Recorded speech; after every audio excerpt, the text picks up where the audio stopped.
This morning we are most fortunate to have Jushin Butcher with us again. And what do you need to know about him? Hold on a second. I know I have this someplace. All right.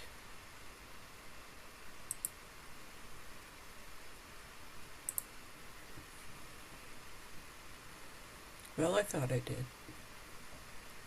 Hold on.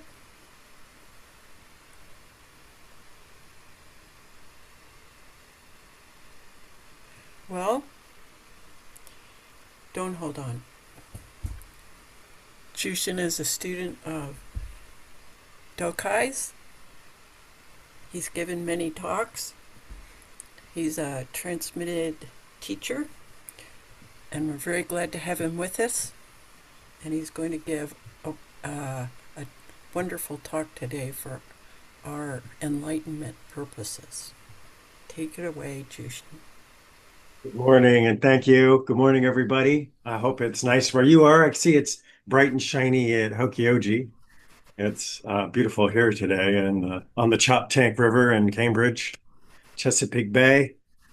Um, so I I have a talk prepared this morning, and I woke up this morning. I said, "You are mad. Like, how are you ever going to present all of this?" So this is a talk of one of N. I don't know what we're up to. We might be up to eight or nine at this point. Sort of the history of Buddhism. And I had sort of hoped there would only be a couple more left. I think there are only a couple more left. But today, so last time I talked about the introduction of Buddhism into China. And I sort of talked about got just up to Zen. I was talking about the basic Mahayana introduction into China and the Vinaya, and then the development of Pure Land. A little bit later, contemporaneous with Zen, we get the introduction of more of the Vajrayana type teachings. And then I said, oh, and next time I'll tackle Zen. So we're going to tackle Zen today. But this is like 1,300 years of history, more or less. It starts with the introduction of Buddhism into China in about the first century AD. But there's a lot going on. And I think probably the most interesting part of it is what we think or are told of what went on is not historically accurate. And so this sort of comes out of the watershed development in sort of our understanding of the history of Buddhism in Chan in China is the discovery of the Dunhuang manuscripts. They were sealed up in a cave. Part of actually I forget the other name for it. There's a temple cave complex in China, and where people had sort of built their meditation and a temple built into caves. But there was one of the main passages, they call it the library cave. This cave was sealed up in the 11th century for reasons that are in dispute. And it basically is like a fossil record of documents spanning the 4th century to the 11th century. And there's a ton of manuscripts there. There's Buddhist texts, including some of the earliest Chan texts. I will try to consistently use Chan instead of Zen as I'm talking today, because Zen really doesn't become Zen until it gets to Japan. But Chan texts, there are Confucian texts, there are Taoist texts, there are even Hebrew and Christian texts in the cave, and countless secular texts. They've now been scattered across the globe for reasons. And the Dunhuang digitization project they're trying to scan them all and reunite them in sort of a 3D experience online that you can go and see. So I want to start this morning sort of like an onion. I'm going to talk about the overall broad Buddhist Chan history, the broad history of Buddhism in China, again, review, and then Chan's history. I'm going to talk a little bit about the Koan tradition, and then the Taoist influence, and then what I hope is the upshot. And this is going to be a very high level view. There are probably things I will return to in the future. There are actually some things that Rushin has talked about. So, this comes mostly out of two books. The main one is John McCrae's Seeing Through Zen, and the other one is Sam Van Schaik's The Spirit of Zen. And then a sprinkling of David Hinton's China Root, which is the influence of Taoism on John. All right, so starting back in the first century, China was most basically unified at that point. The Han Dynasty ends in chaos. China splits into north and south. There are strong outside cultural influences, especially from the north, the so-called barbarians at the time. Taoism becomes institutionalized. Confucianism is fractured. Remember, in China, there's sort of, at this point, there are two main sort of philosophical, practical practice traditions. One is the Confucian, which is sort of the rules of how society should work, all the way from the family to the emperor. We really can't, over this 1300 years, view Confucianism even as a static thing. It changes, it reinvents itself over time. The same thing with Taoism. Taoism started as a collection, sort of an unrelated collection of philosophies, practices, folk religions, and then it becomes institutionalized. This actually happens in China. They say as a reaction to the introduction of Buddhism. As we'll see when we get to Japan, the same thing happens to Shinto in Japan. When Buddhism is introduced into Japan, Shinto goes, hey, we got to get our act together and I'll start talking to each other. When Buddhism first comes to China, it's foreign, it's otherworldly, it's all the things the Chinese aren't. So it's these grand philosophical things. Remember, by this point, Mahayana Buddhism is being well developed. We've gone from sort of the early Buddhist texts to the Mahayana Sutras and things like the Diamond Sutra and the Sutra, Vimalakirti Sutra, where everybody's sitting in the guys. Everybody in the universe is sitting in Vimalakirti's meditation shed. Um, it's got all this grand philosophy, which is not something actually that resonates entirely with the Chinese. So the Chinese translators struggle to adapt these Indian metaphysics into Chinese sensibilities, and they use Taoist language. And over the years, centuries, there's a lot of arguments about trying to fix that. But I think a lot of the it's probably too late by that point. So this is all happening for second century, then through the sixth century. About the sixth century, Bodhidharma arrives, and sort of getting ahead of ourselves. We tell us a story. Bodhidharma arrives, and he has that conversation with Emperor Wu, and Emperor Wu asks, where's all the merit and all these temples I've built? And Bodhidharma says, none. And what's the teachings of the Buddha? And it's like, nothing sacred. Who are you? I don't know. So that hasn't happened. That didn't happen. So Bodhidharma comes in, and there is some sense that he is sort of, it's not clear at the time the way Buddhism was developing, because Chinese and the literati and the higher classes were very much scholarly anyway, that there is very much a focus on the scriptures and Vinaya. And there was either Bodhidharma or his cohort coming in from India were sort of emphasizing meditation. And meditation was well known, but it might not have been as such a focal point. So meditation, focus practices begin to take more root. About the 600s, 700s, I would never know how to say this, Sui, the Sui dynasty reunifies China.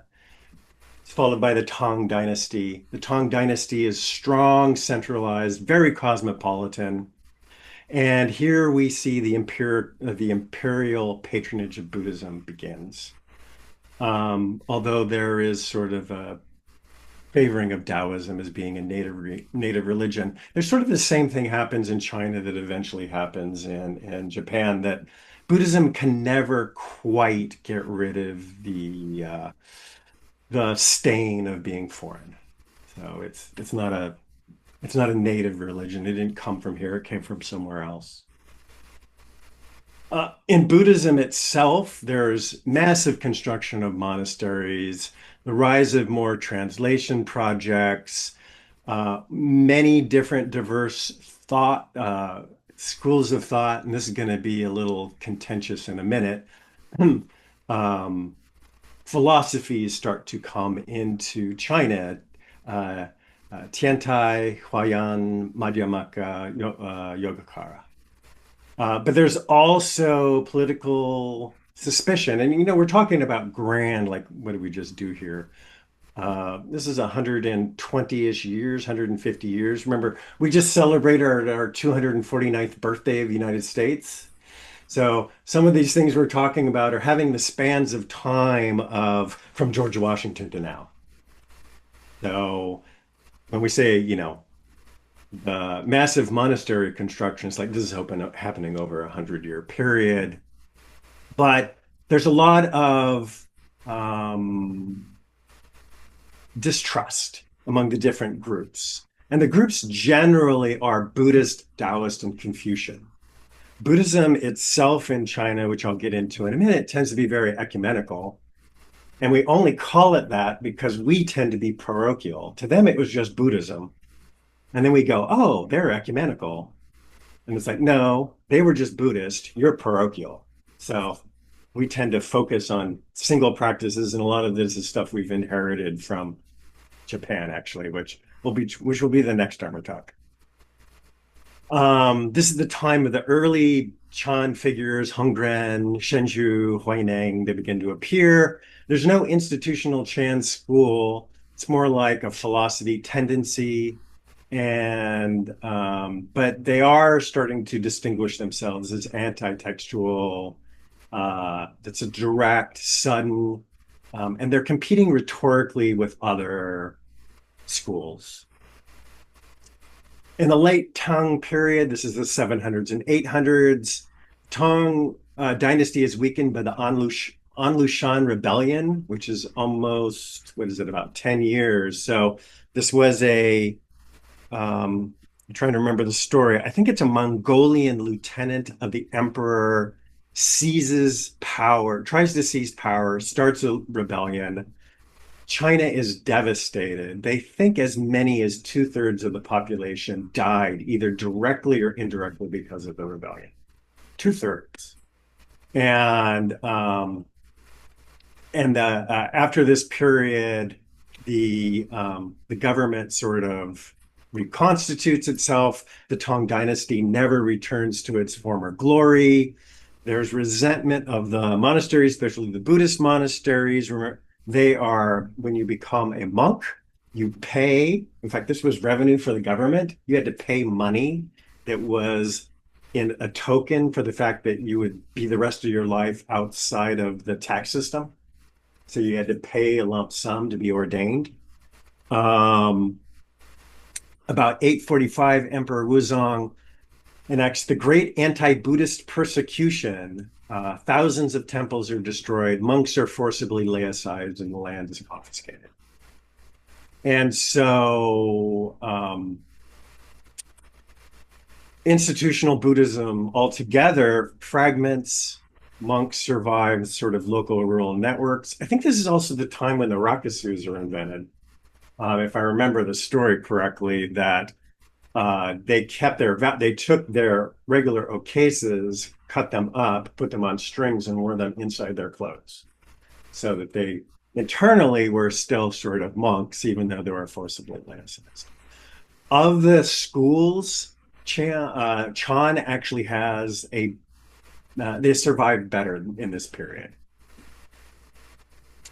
And then this is followed by the five dynasties period. There's a quick succession of five dynasties after the collapse of the Tang. And then the Song dynasty comes, reunifies China.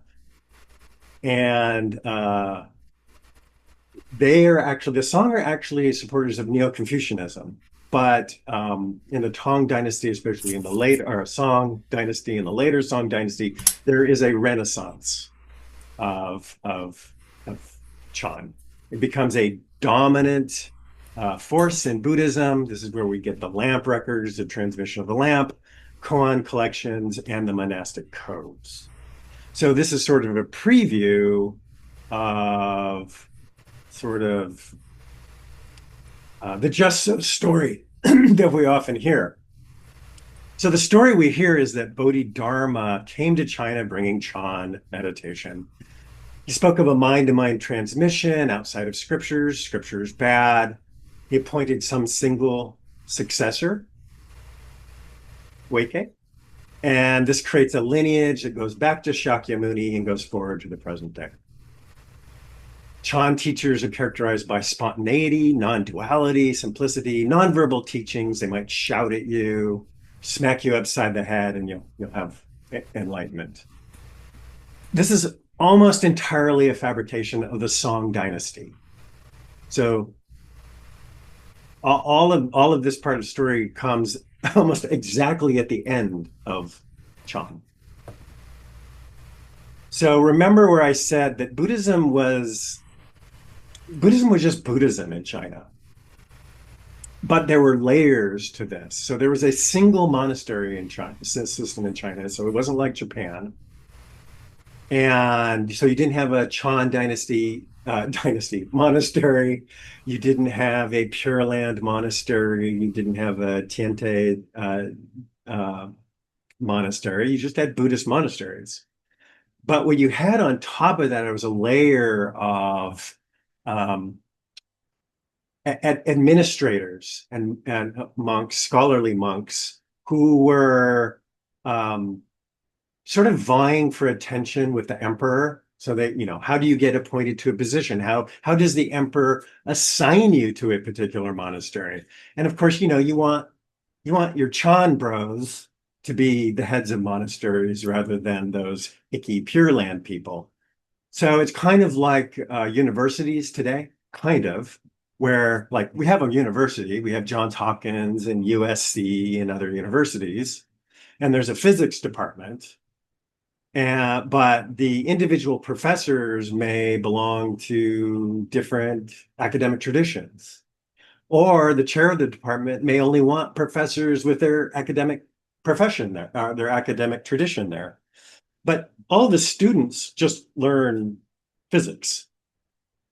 So for day-to-day monks, they just practiced. They just did rituals. They just did chanting. They just did meditation, and they had the Vinaya. And so, they might go to specialists, but for a day-to-day monk, they probably didn't think of them much as being either Chan or Pure Land or anything else. Again, a lot of that comes later. So a lot of this is happening comes from, it's always this weird thing. Political patronage brings these sort of gravitational pulls on the way things develop. So you have the imperial court.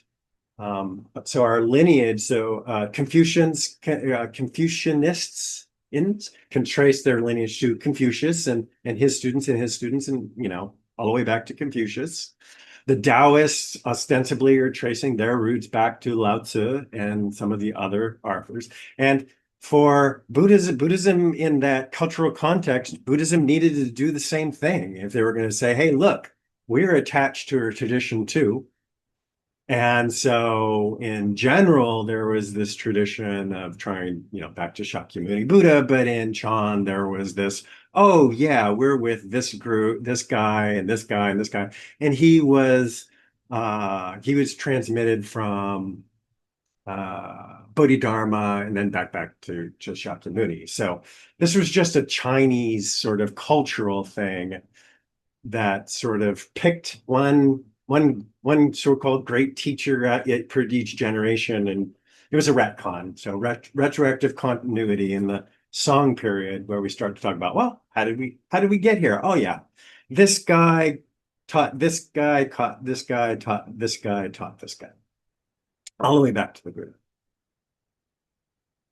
So, sort of the traditional story then is that, Chan starts out as being sort of devotional, mythic, and spiritual.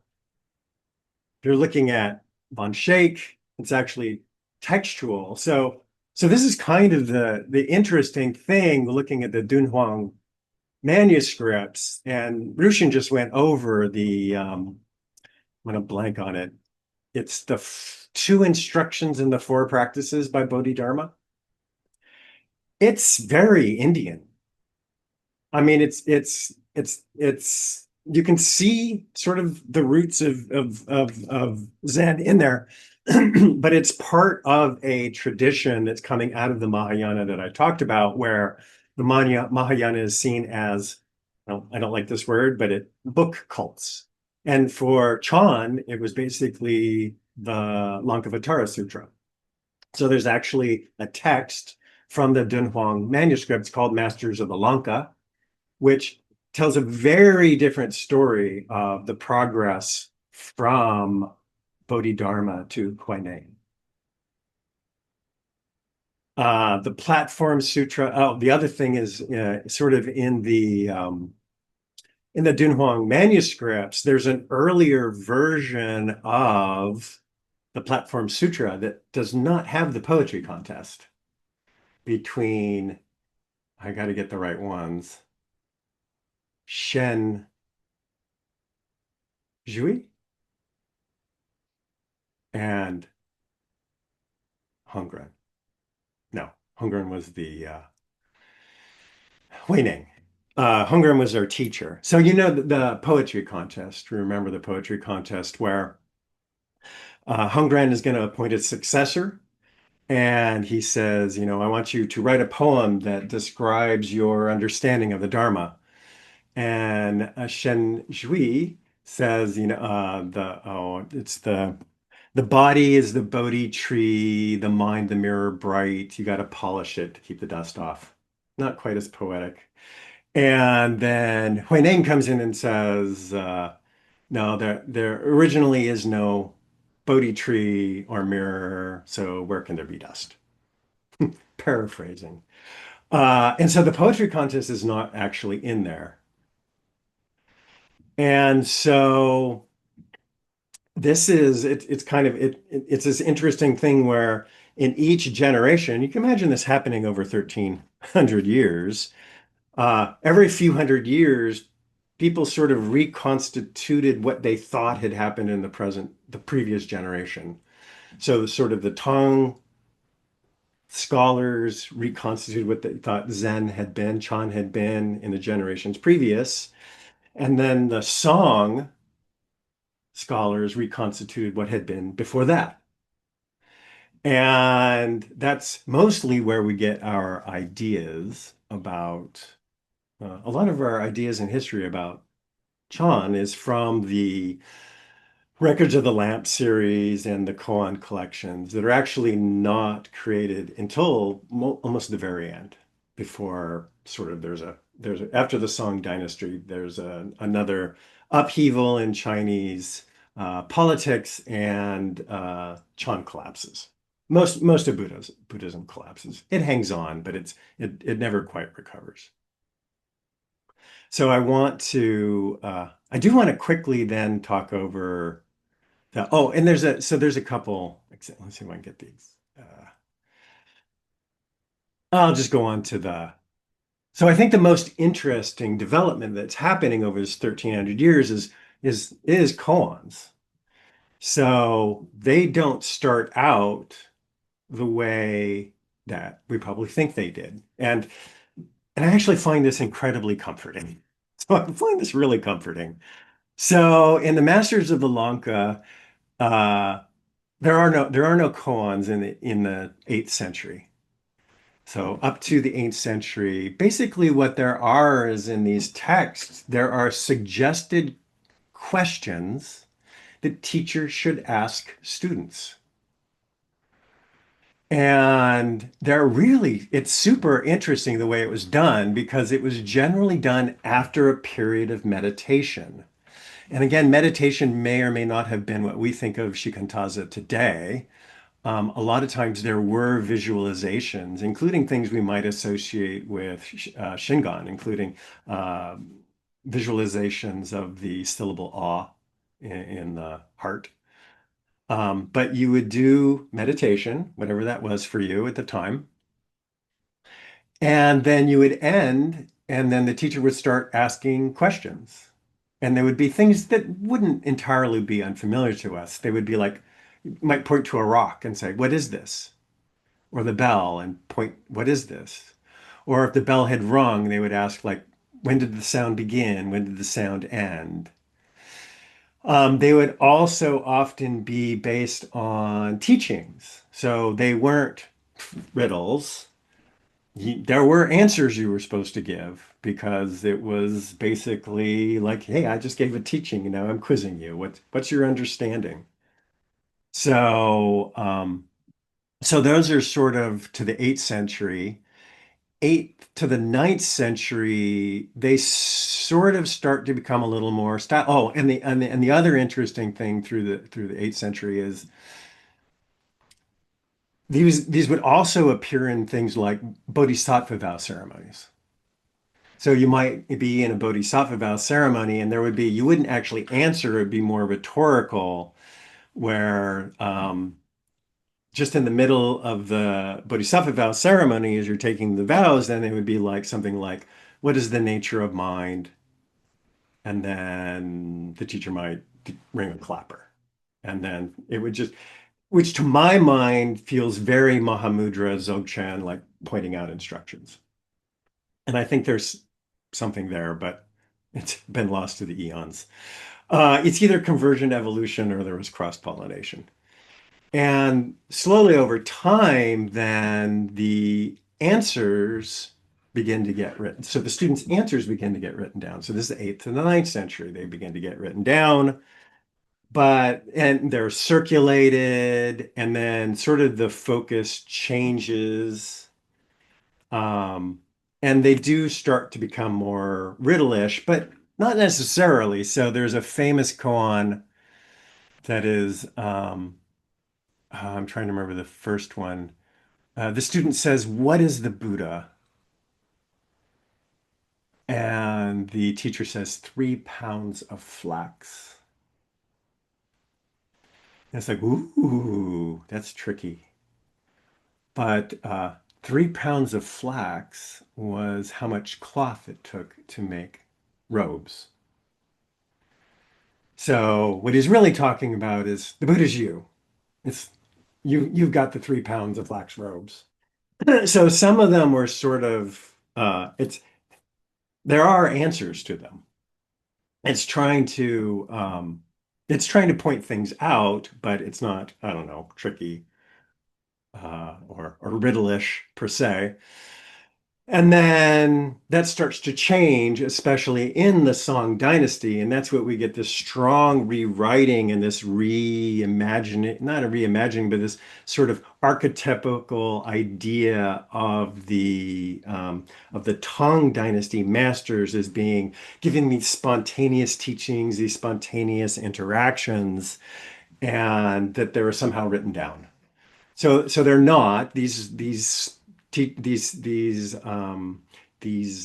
discussions, dialogues, probably circulated for a long time, and then they were crafted, like they were crafted to illustrate particular points. And then slowly it becomes sort of the koan practice that we sort of recognize. but it didn't start out that way. And everything gets more polished, and then there are commentaries and that sort of thing. So that's sort of the history of the koan tradition. Um, I do want to. So one of the interesting things about those two books I mentioned is they're very insular. So they're talking about what's happening to Chan on the inside, from the inside, a little bit as a response to what's going on at the imperial level, because that's where these things happen, where we want to distinguish ourselves from those other monks so that we can get abbacies, and patronage and those sorts of things. And what they don't talk a whole lot about is, well, that's great, but how did we really get from sort of the Mahayana texts that are coming in to China in the first through fourth centuries to the Zen we all know today? Like, it still happened. How did this happen? As I like to say, like Zen could have only have happened, like Zen could have only have happened in China. And there's actually Masao Abe says Zen is the Chinese answer to the Indian problem of suffering. So there were changes. So, and I think this is what makes the Dunhuang manuscripts interesting, and the Masters of the Lanka interesting, and the two instructions and four practices interesting, because you do see sort of this a sort of a still sort of Indian based practice in the early centuries that becomes Chinese. So someone else says, what is it's Chan is not Buddhism in Chinese. It is Buddhism becoming Chinese. So I've gone over some of these things, but the Chinese, they weren't into these huge metaphysics. They were looking more for, so from a cultural point of view, from Indian Buddhism, we have very much into conceptual analysis and Madhyamaka, but the Chinese like paradox, silence, non-duality, comes from Tao. Indian Buddhism, we have rebirth over aeons, 10 stages of bodhisattvahood. The Chinese are more interested in direct experience, naturalness, what's happening now. There's a sort of closed off scholastic monasticism in India. And I don't know if this one's so much true, but there's a bigger tradition or more emphasis on sort of forest sages in China, also in Japan, as we'll see later. Indian Buddhism was really big into elaborate rituals and cosmology. And in China, there's much more skepticism of ritual and a love of direct simplicity. As we already noticed, there's a lot of natural metaphors that seep into early Chan, different linguistic styles, anti-language. We sort of have this, as Alan Watts put it, this dichotomy between the fabricated and the unfabricated, or the fabricated and the organic. And I think, yeah, so you can't really just see Chan as Mahayana plus Zazen. It's Mahayana plus Taoism plus Chinese literary aesthetics plus Tong and Song social institutions plus a craving for immediacy and authenticity. I think sort of the upshot of that is that those things that the Chinese of the time liked, or authenticity, simplicity, sort of back to nature, organic, like that's Western culture plus after the 60s, right? We are searching for exactly the same things, which is why I think that Zen resonated so much with Westerners. In the 60s, there's an overly moralistic, guilt-based religion in Christianity, consumerism and alienation. There's a desire for authenticity, silence, direct experience. I always have this weird thing is like in a world of cause and effect, what is authenticity? But that's a different question.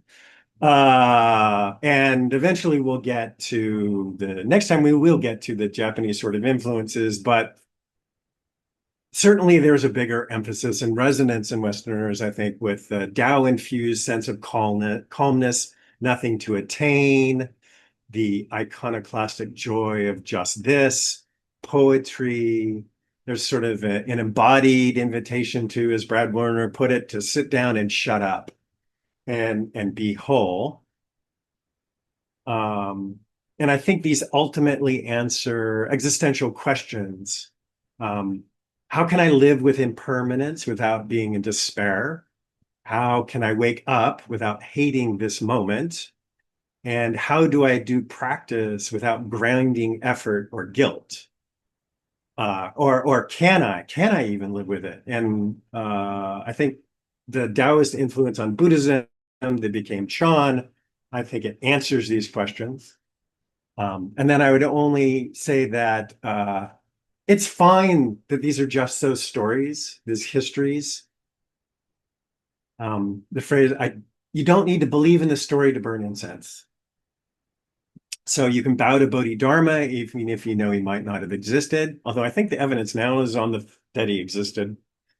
You can chant the Heart Sutta even if you know it was composed centuries after the Buddha. And Zen isn't about believing in stories. It's about being transformed by what they point to. So I'm going to stop there. That's a humongous, that's 1,300 years of history, like 37 minutes. And that's not even what happened in Japan.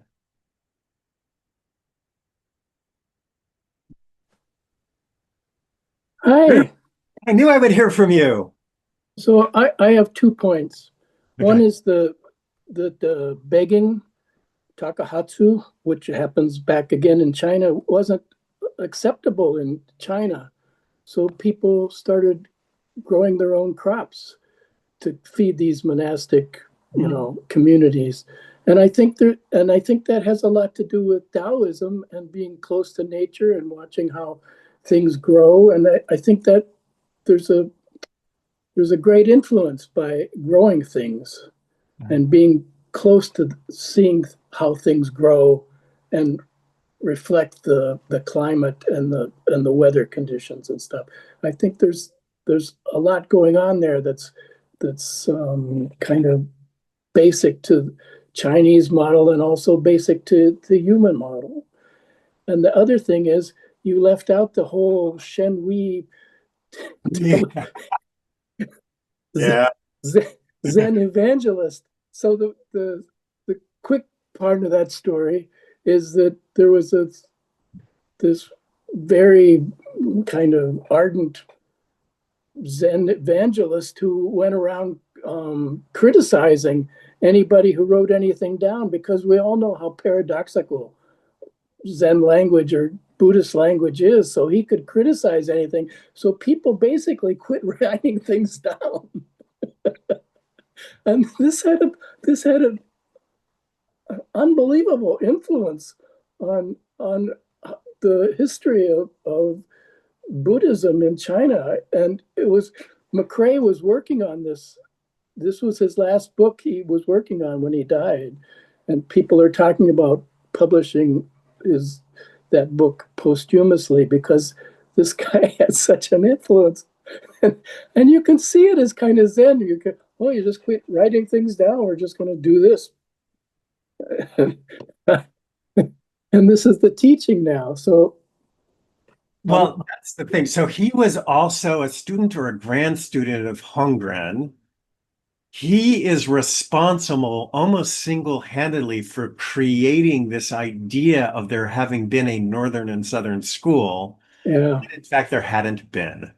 It just wasn't the gradual versus sudden enlightenment thing really wasn't on anybody's radar until he sort of created this polemical version of things.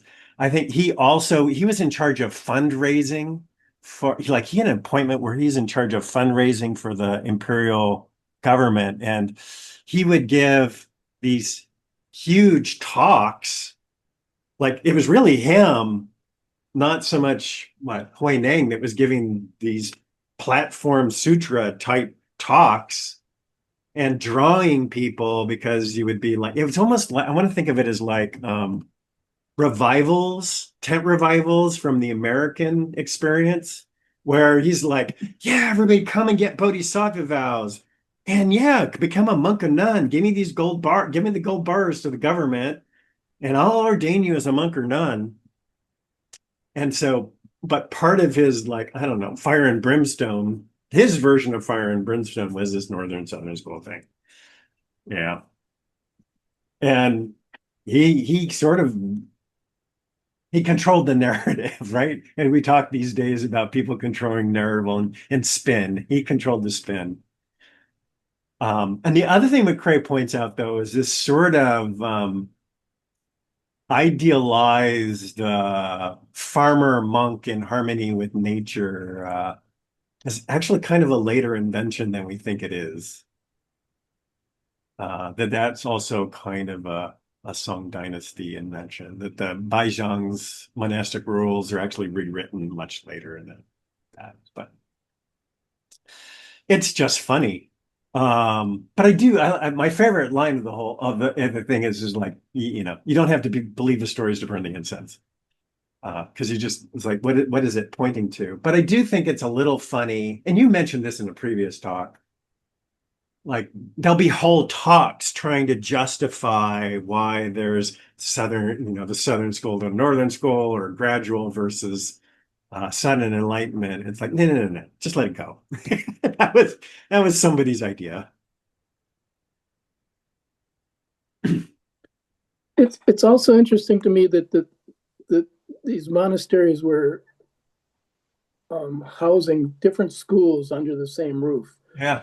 And now we see pretty much the same thing in America, where there's just about any Western psychology is entering, all kinds of different schools are entering. Things are getting kind of, some people worry that things are getting, lost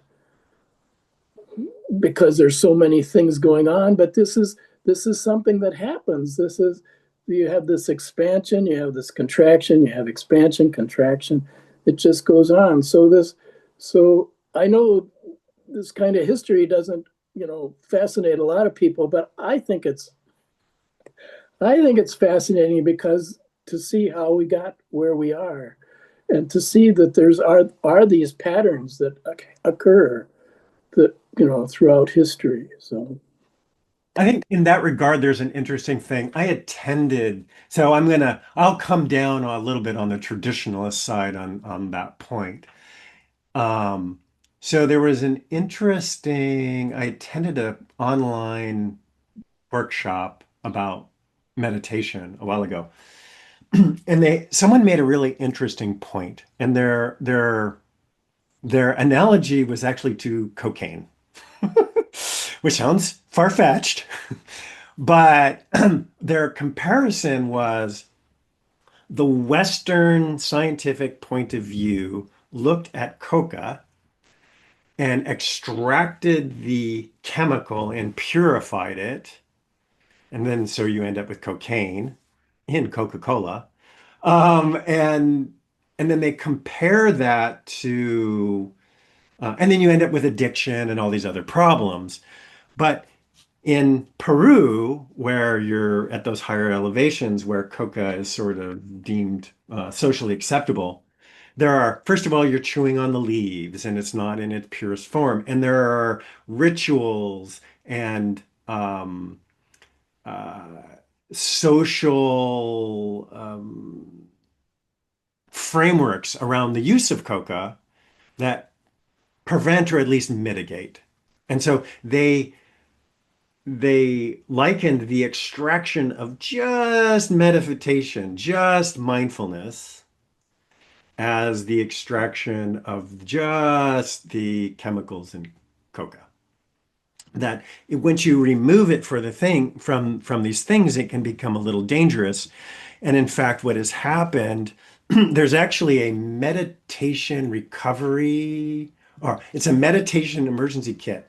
It's on the Brown University Research Department, they research meditation, where people who just, their psychologists just prescribes meditation have breakthrough experiences and their psychiatrists cannot address them. So, and then they also have, disassociation and other, these are talking about the downsides of meditation and how to take care of them are all part of the traditions. But sort of in the MBSR tradition, they don't talk about it. And so there's a woman who's the head of the Brown Project. I've listened to her a few times, and she's like, "Yep, there's an emergency kit. There's a meditation emergency kit at the Brown University site."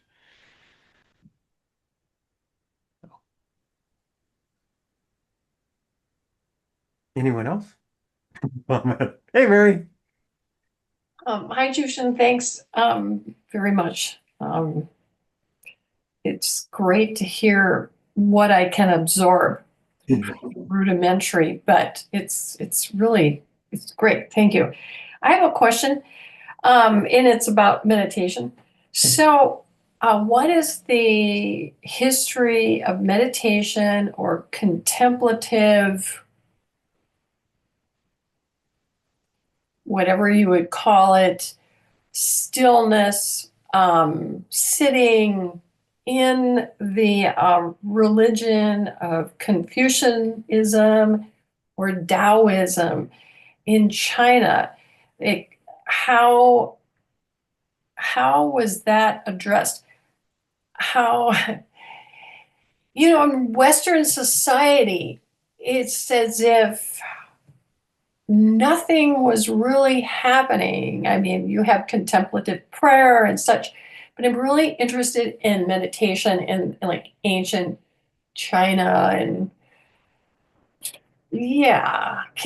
Does that make sense? Yeah, And yeah. So I would, as far as I know, meditation and contemplation were not part of Confucianism. It was very much a scholarly, almost legalistic tradition, philosophical, legalistic tradition. In Taoism, it depended on the fashion. Poor Taoism. It always vacillates between sort of this. Um, let's be in harmony with the Tao, with nature, sort of this constant battle between fabrication and organic, of which part meditation is certainly part of that. I don't know a whole lot about, I know about it in its more in its modern teachings because I actually studied Taoism as Taoism before I was a Buddhist. Um, but Taoism was always going like between in harmony with nature and a search for immortality. So you had too many teachers, like, every single tradition in the world has always been fascinated with Mercury. And then you always get people eating Mercury and bad things happen. So you do kind of have that tension. I will say that, and this is probably more modern. There is the forest tradition in Taoism and the mountain sages. It's also happening in Japan. I don't know the specific practices. The Indian Buddhist one starts with the Nikayas, where, so that's going back to 500 BC or 400 BC with the Buddha. And you certainly have things like contemplating the body, contemplating, everything in the Satipatthana Sutra. Um, Even by the time the meditations that are getting to China in the first century through the fourth century, there are things like kind of kind of weird, but it's almost like a body scan. You start out with a body scan, and then you slowly reveal the layers. So like the muscle, you take off the skin, you really reserve the flesh and the muscles, and you go below that and everything else, and you get down to the bones. And they always like the bones are bright and glowing and pure. And then there's meditations, visualizations, syllable visualizing the sun at the horizon, no matter what time of day. And so there's a long tradition from the Buddhist. There's a long tradition from the Taoist. I don't know the particulars, but there certainly was that. I know by the time I studied Tai Chi, there's much more of, and no, this is a later development, but there's a much more of a focus on Tai Chi as moving meditation. And then you do seated meditation, because the idea is if you can't control your body, how can you control your mind? Um, so yeah, I don't know the particulars of the Taoist, and I know we have sort of the same thing in Japan. When Buddhism comes to Japan, it's always the mountain hermits are always considered to have like juice. Like they have juice because they've spent all this time alone up in the mountains. Thank you. Yeah. Sorry, I can't be more specific about the early Taoist. I just kind of know it was there. Mhm. Yes, Kyoku. Kind of staying in that same ballpark. You said the Heart Sutra actually came along in China, I think it was. Is that correct? No, I mean there's a translation of it in China. Yeah, the Heart Sutra was definitely in India. Okay. Because the Heart Sutra certainly follows the body. It Oh starts yeah, out yeah, yeah. uh, going through it all. Yeah. So I was curious that sort of fits with what the Buddha was doing. Uh, Yeah, yeah, being yeah. And the well, so the an I object of meditation. Yeah. yeah, yeah. I mean, I guess the way I sort of understand it is the Heart Sutra is sort of a response to the Madhyamaka, like trying to put everything in boxes and so it's like no, that none of the stuff, none because you had like the five sense sphere, like it's you have the five senses and you have the five sense objects and the five consciousnesses and the five this and the seven that and the 27 this. And but that's an interesting thing. I wouldn't that's an interesting thing of the Heart Sutra is kind of also being a body scan type practice. It's seeing through all the things that we are most likely, or just that we all have ideas about, all have attachments, all have versions of. They're real, that I kind of mean, thing. And so it's always seeing all the aggregates are empty and thus relieve all suffering is not instantly understandable. well, we have a really privileged position relative to anybody in history, really, because we have access to all of these texts, almost all of them. Nobody else in the history of anybody had access to all of those texts. And so, you can always, but we also have a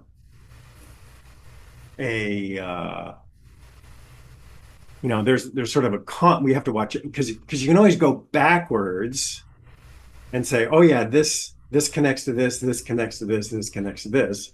But for those people at that time, they didn't know what came after them. So, I mean, they probably didn't, whoever composed the Heart Sutra didn't see themselves as laying the groundwork for Zen.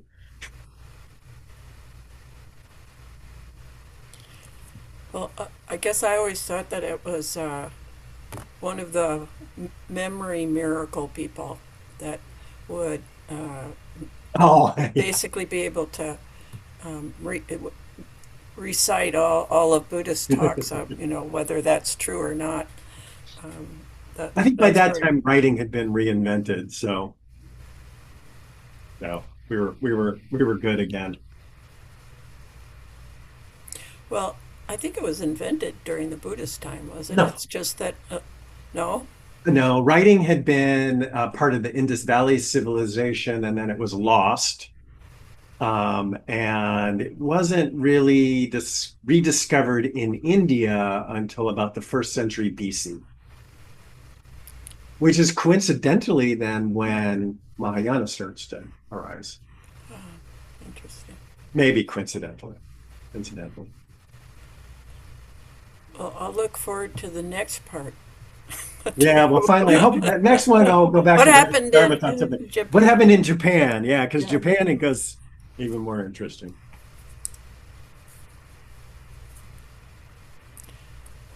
Anyone else out there in the Zoomdo or the Zendo? Poor Gage is sitting there by himself, holding the Zendo together. The clean and sparkling Zendo. They did a deep clean of the Zendo over the last couple of days. I am noticing the sun on the floor is coming up further than it had been in days past in the sparkling floor.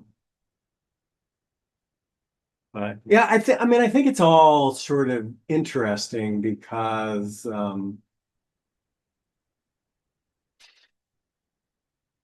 well, I don't feel so you sort of, if you're reading the Cohens, you're like seeing all these teachers and students are just like on the spot, super like, oh wow, they have it together. I'm such a schmuck.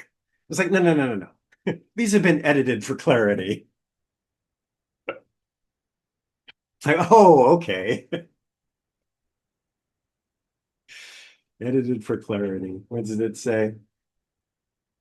This movie has been edited to fit on the screen. Well, we're just about at a close of our time together. So, does anybody else have other thing they'd like to offer, say, ask? In which case, I'll do our shtick, our ending shtick, which is what's coming up. And what's coming up is Mark Anderson and his wife's retreat that's coming next week. I think it's going to be very intriguing. They're both very body based, and of course, part of what will be offered is probably some sounds and percussion because of Mark's experience and his wife's experience in movement. So it will not be a usual session, I don't think. And we have Jewel Muir coming up in August. You can go to our website and register or just find out more about what's coming. And I probably, Jushin, you can tell us something about where we are or remind us where we are with our current matching funds for our fundraising adventures. Everybody on this call has donated, but we do. All right, I don't have to call anyone out. We'll But share it with other people then. we'll share it to other people when this finally gets up there. Of course, Hokyoji accepts donations at any time for those of you in the future. And I think we still have about 2,500, 3,000 in matching funds left for the June appeal, which is running a little longer because we had technical difficulties with our platform. So we still have a few weeks to go for that. And yeah. Okay. Well, I think with that, there's nothing left except that our usual ending of the great Oh, vows. and Dokai is the speaker next week. And Dokai's the speaker next week. That's good to know. All right. Here we go. Beings are numberless. I vow to free them. Delusions are inexhaustible. I vow to end them. Dharma gates are boundless. I vow to enter them. The Buddha way is unsurpassable. I vow to realize it.